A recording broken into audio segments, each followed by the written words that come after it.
আসলে এই কাঁচামালগুলো অতিমাত্রা দাহ্য পদার্থ, রাসায়নিক দ্রব্য, ওষুধ শিল্পের কাঁচামাল এবং গার্মেন্টস শিল্পের কাঁচামাল, সুতা এবং কাপড় সহ আপনি মনে করেন সবই দাহ্য পদার্থ। আসলে এই জন্য আগুন নিবানো অদ্য পর্যন্ত সম্ভব হয়নি। আসলে এটা অনেক বড় ধরনের ক্ষতি হয়ে গেছে আমাদের। এই ক্ষতি আসলে সামলানো কবে এই কার্গো ব্যবস্থা না চালু হবে আসলে আমরা সন্দিহান এই বিষয়টাতে। আমরা আশা করব এই যত দ্রুত সম্ভব হয় এই কার্গো ব্যবস্থা না চালু করে বাংলাদেশে আর কোনো ভিতরে এমন কিছু নাই যেটা দিয়ে শুরুতে আগুন একবারে থামিয়ে দেওয়া যেত। হ্যাঁ, আসলে এই একটা সঠিক ভালো প্রশ্ন করেছেন।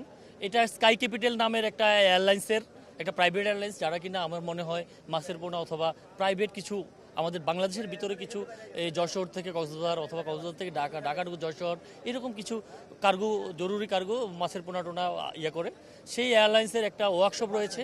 আপনি দেখবেন এই জায়গাটাতে ওয়ার্কশপটা, সেই ওয়ার্কশপের এসি ব্রাশ থেকে শোনা গেছে, এসি ব্রাশ থেকে হোক, আসলে ওয়ার্কশপে তো ওয়েল্ডিং থাকবে, এসি থাকবে, এটা থাকতেই পারে, এখানে থাকবে। কিন্তু দেখেন 24 আওয়ার্স ফায়ার সার্ভিস এয়ারপোর্টের ভিতরের সিভিল এভিয়েশনে রয়েছে। দেখেন একটা আন্তর্জাতিক এয়ারপোর্ট, এই জায়গায় এই কার্যক্রম 1 ঘন্টার পরেও ফায়ার সার্ভিস আসেন নাই। কি বুঝলেন ভাই? অনলি যেটাই চাই। তারপরে আবার দেখেন আপনি বাইরের ফায়ার সার্ভিস ঢুকবে, সিভিল এভিয়েশনের অনুমতি পাচ্ছে না, আধা ঘন্টা দাঁড়িয়ে আছে গেটে। সব মিলিয়ে আসলে একটা এই এখানে একটা প্রক্রিয়াগত জটিলতা রয়েছে, আপনি এটা দাবি করছেন? হ্যাঁ, প্রক্রিয়াগত জটিলতার কারণে আসলে এখানে হাজার হাজার ইম্পোর্টারদের এই হাজার হাজার কোটি টাকা বলবো আসলে এখন, এবং কবে নাগাদ এই কার্গো ব্যবস্থা চালু করা যায় সেই নিয়ে সন্দেহ হয়। আপনি দেখেন আচ্ছা, কবে নাগাদ কার্গো চালু করা যাবে সেটা তো আমরা নিশ্চিত না, কারণ এখানে এখনো আগুন নেভানো যায় নাই। বিকল্প কোনো কার্গো ব্যবস্থা আছে? কারণ বিদেশ থেকে পণ্য কাঁচামাল কোম্পানিগুলো তাদের ব্যবসা চালিয়ে যাওয়ার জন্য তো আনা বন্ধ করতে পারবে না, সেটি কি রাখার জায়গা আছে ভিতরে?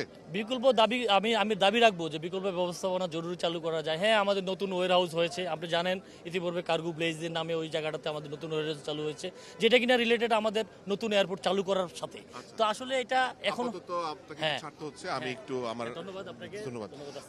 যেটাই আসলে উনি বলছিলেন যে বিকল্প ব্যবস্থা করতে হবে, যে পণ্যগুলো এখন বিদেশ থেকে আসবে বাংলাদেশি, এবং বিশেষ করে ওষুধ শিল্পের যে কাঁচামাল যদি থাকে সেই কাঁচামাল যদি ভিতরে সত্যি সত্যি থেকে থাকে। এবং আমি আরেকদিন শুনতে পেয়েছি একটি বিমানের মোটরও ভিতরে ছিল, এটা আমি শুনতে পেয়েছি, এটা সত্যতা নিশ্চিত করতে পারি না। এরকম পরিস্থিতিতে আসলে সত্যিকার অর্থে কৃষ্ণ আপনাকে যে আগুন দেখাচ্ছে